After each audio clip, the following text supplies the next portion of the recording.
Hello and welcome back. In today's session, let's fetch issued book from MySQL database. In our previous session, we completed how we can issue a book to a student. Before watching this session, I strongly recommend you to watch our previous session because in the previous session, we save issue book details in MySQL database. So, let's get started. And here we have a simple custom table. In the custom controls, we have different controls like button, checkbox, combo box, and we have custom table. If you want to use Java Swing table, you can simply drag and drop from here. Here we have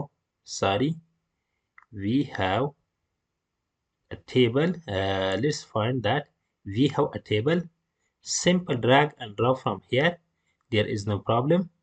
And for now, let's skip that because I want to use the custom table.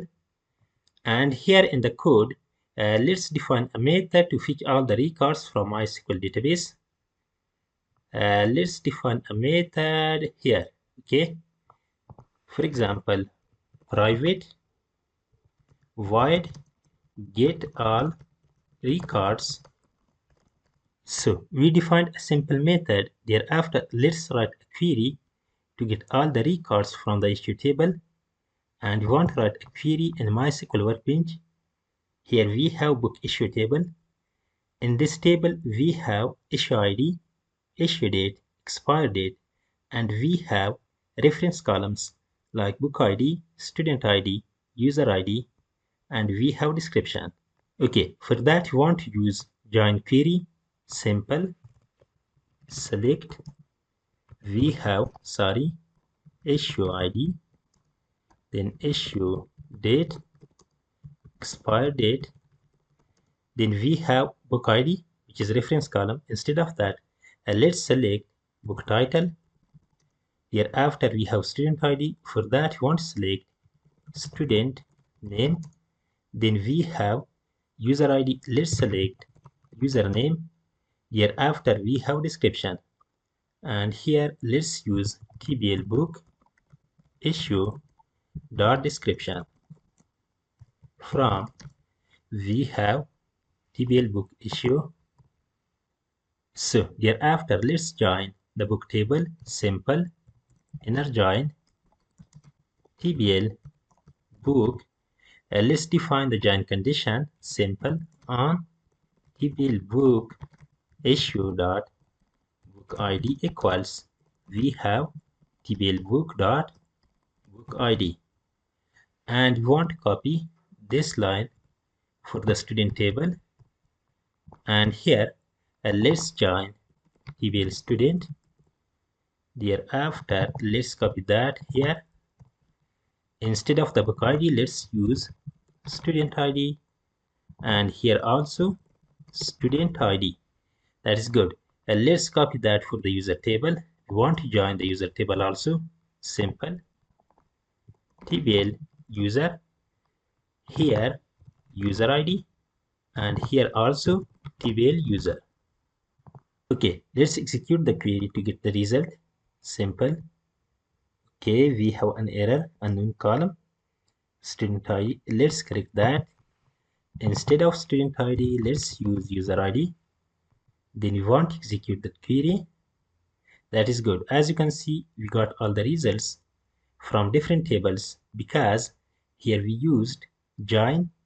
We got the result from the issue table, book table, and student table and user table. Okay, let's copy that query. And here we want to define our variable, for example, string query, and we want to paste that query. Okay, friends, let's read database connection, define prepare statement, and execute that query. For that, let's use try catch with resources, try, and here we want to define the catch block. We want to catch SQL exception. Okay, let's read database connection from JDBC connection class because inside the connection package we have a class JDBC connection.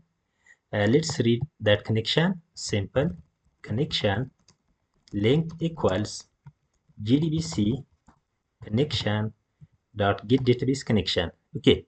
Hereafter, we want to define prepare statement. Simple prepared statement is equals we have link. We want to use prepare statement method, and to that method we want to pass query variable. Okay. Thereafter, let's execute that query and store result in the result set variable. Simple result set rs equals ps dot execute query. Okay, friends, we established the connection, we defined prepare statement, and we executed that query using the execute method and assigned the result to the result set variable. Thereafter, let's define an array to represent table header. Based on the column, we want to define that array. Simple string, for example, column names equals, and here let's define that array. For that, we want to pass, for example, ID. Then we have issue date. After that, we have expire date. Then we have book title. After that, we have student name.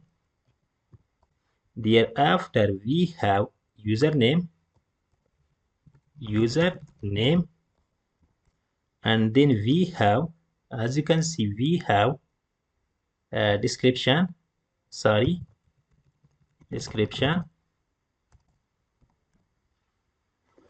So to the table header, let's add action column also. Simple action, and you can use any name, there is no problem. Let's create table model. Simple, we have default table model. For example, model equals new default table model, and to that we want to pass column names and row count. We have already column names, there is no problem. Let's pass row count 0. So after that, let's process this result set using the while loop. Simple while rs.next.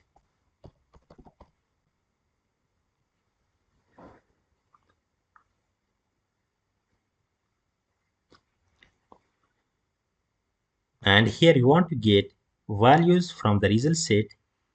For that, let's define variable. For example, string issue id equals rs.getInt of we have issue id in the table. That is good. We got an error. Why? Incompatible types, because this id is a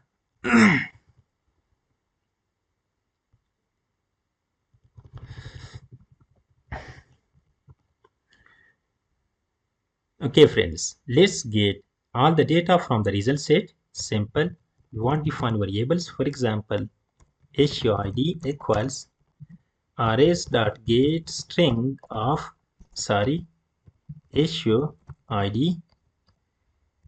Thereafter, we have string issue date equals rs.get string of issue date.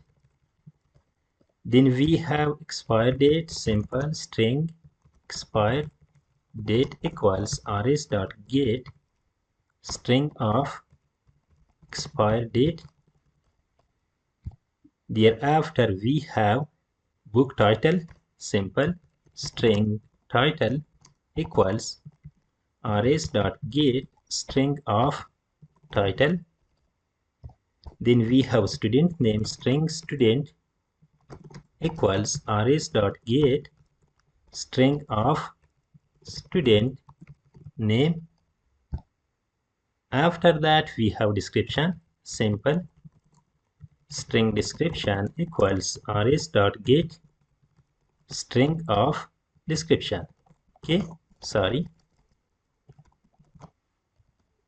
So after that, let's create another array to store all the rows one by one. Simple. For example, object rows equals, and we want to add issue ID. Then we have issue date, expire date, expire date. Then we have title, we have student, we have description.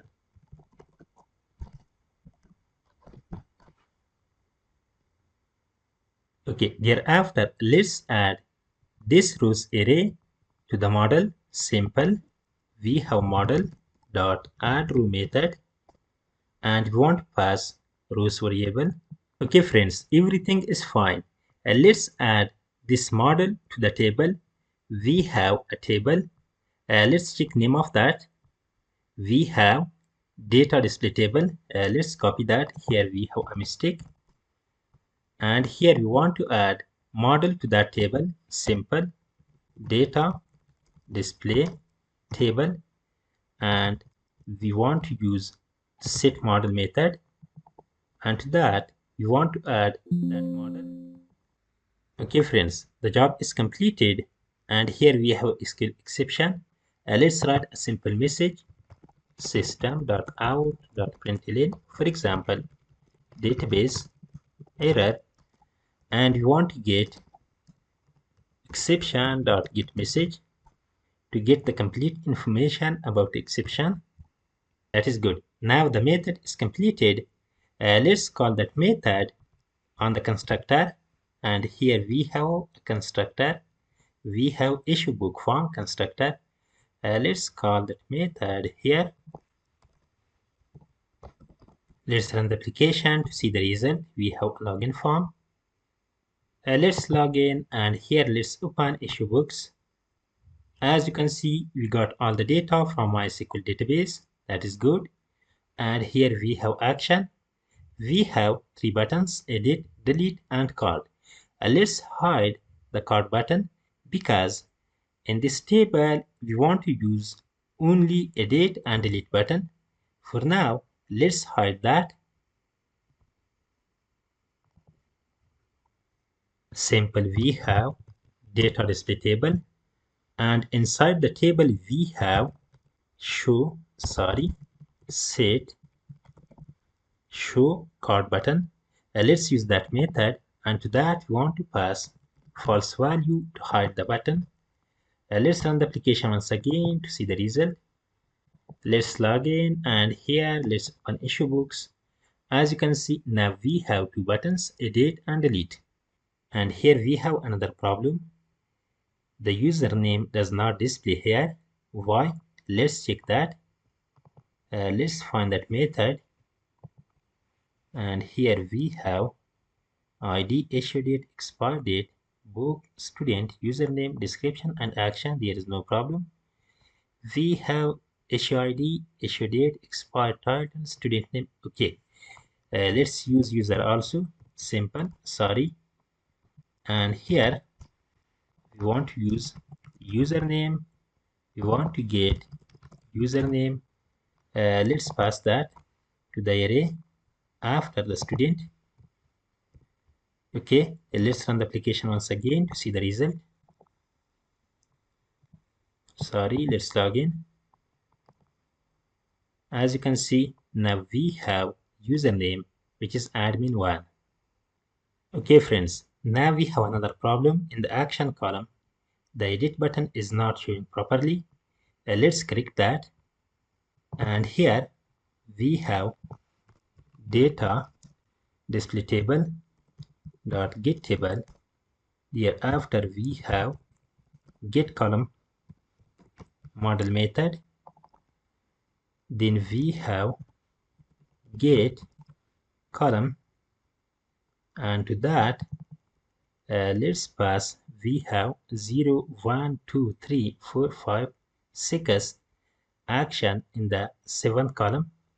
Let's pass 7. dot preferred size, dot set preferred width, for example 200. That is good. Let's run the application once again to see the result. Let's open issue books. As you can see, now everything is correct.